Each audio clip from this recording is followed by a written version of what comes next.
Hey, this is Fish on a Heater with Tournament Takeaway. In this series, we take a look at battles that happen in Silver Arena tournaments and see what we can learn from them to take into future battles and hopefully become better battlers. So, today we are looking at battle number 3 of our matchup against Pang 00 in the Arena Australis Race to Number 1 tournament.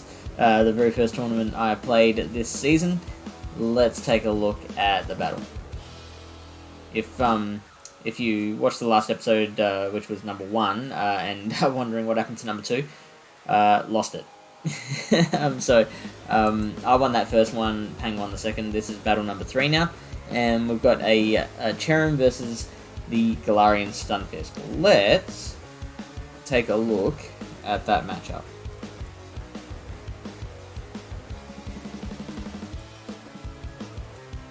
This one had Razor Leaf, and I'm going to guess Dazzling Gleam like I guessed last time, because I don't think I ever saw it.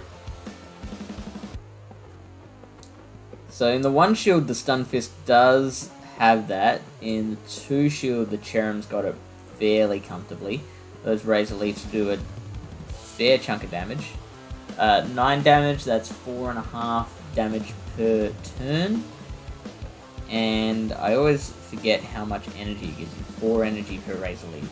Weather Ball is a 35 energy move, so quick math time. That is 38.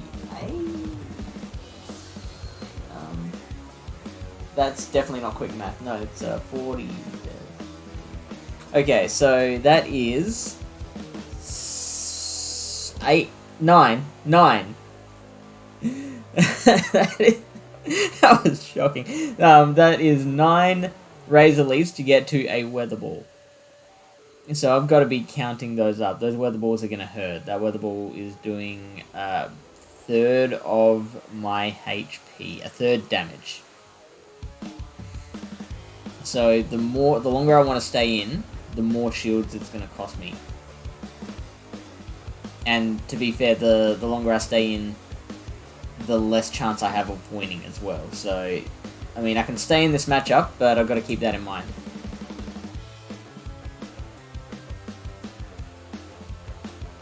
I do throw one Rock Slide, which does 37% damage, so slightly more than a Weather Ball. And then I decide to switch out. How much does a Body Slam do?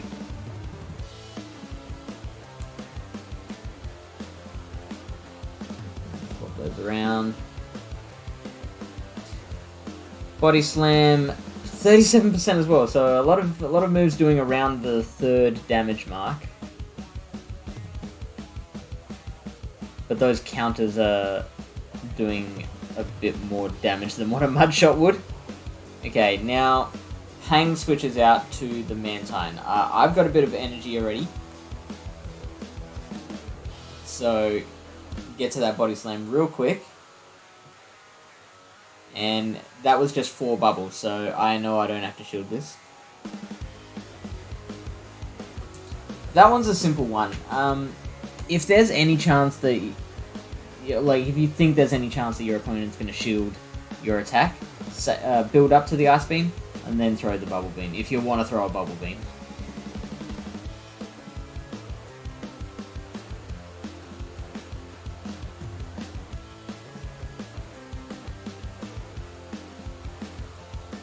Alright, so I think from here 1 more Bubble Beam should do it, although I have been debuffed again. 1 Body Slam should do it. Yeah, there you go. So, they're down 1 Pokemon and 1 shield. They bring out the Cherem again, which does take me out. Now, what have I seen? The Mantine, obviously, and the Cherem. I don't know what is in the back. Let's take a look at what they've got in their team. So, they could have Galarian Stunfisk, they could have Altaria, they could have Skarmory, and they could have Alolan Marowak. Now, I don't think I'd seen Alolan Marowak in Battles 1 and 2. Definitely didn't see it in Battle 1, obviously, but obviously I lost number 2, so I don't know whether I saw it in the second battle. I've got 2 quite hard counters to the Alolan Marowak, and my Vigoroth's already gone. So if they do have Alolan Marowak in the back, they're going to be very scared for that thing right now. They could have... Well, I mean, they got beaten pretty badly by my Swampert in the first 2 battles with the Galarian Stunfisk, so decent chance that he didn't bring that back in. An Altaria would be probably a good pick for him because, you know, that Swampert was such a big problem in the first 2 battles. So, like, maybe swapping out that Galarian Stunfisk for the Altaria in the third. So with that in mind, I've got to decide what to bring in here to finish off that Cherrim. It wasn't actually team composition that made the final decision for me on what to bring in. It was the Cherrim's charge move. Got to admit, I hadn't been counting that Razor Leaf, those Razor Leafs that were coming out, so I had to, I guess, go by instinct, thinking that they were pretty close to a Weather Ball. A Weather Ball obviously going to do a lot less damage to a Mantine than it would to a Galarian Stunfisk.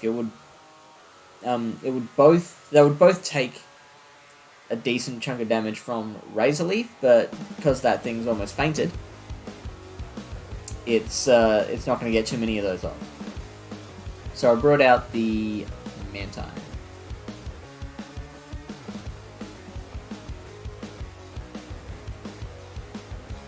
And there it is. I was right. It was very close to a charge move. And then it switches out. I'm okay with this. I just leave this in because the Mantine's going to be better against the G-Fisk than another G-Fisk. And that Cherrim's on such low HP that that it's not going to get to another charge move against the Galarian Stunfisk. So at this point, I've pretty much won. I've got the 2 shields, so I can shield that first Rock Slide, debuff it, and Pang's locked in. So he can't switch that thing out and reset the debuff. I have the 2 shields here, so I use them because I know that the only thing in the back is that Cherrim with very, very little HP. I finish off the Stunfisk and then finish off that Cherrim. Pang still had a shield left. Could Pang have used that shield to any sort of better effect? Probably the best place would have been either this Rock Slide or that Body Slam. I did use a shield in that one, that's right. I had to have 2 goes of switching.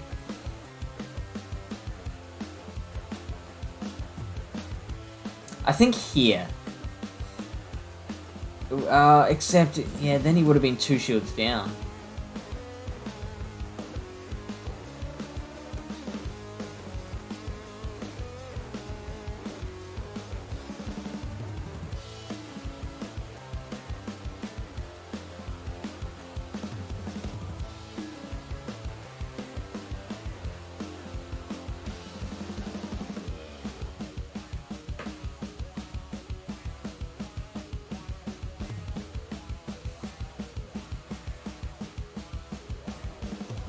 So maybe,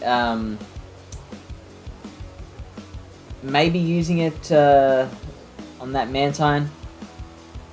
The problem is you're in a really tough spot if you're at a 2-0 shield advantage, 2-0 shield disadvantage.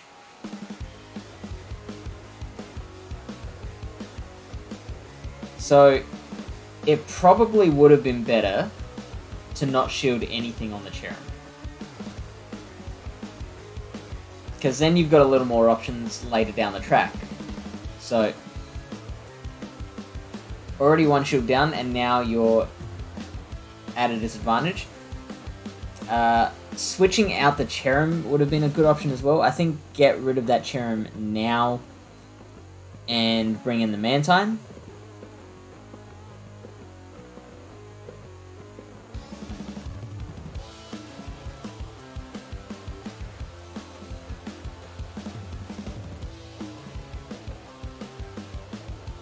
Because if that Cherrim hadn't, lost so much of its HP, then it would have done a lot more damage to these two Pokemon.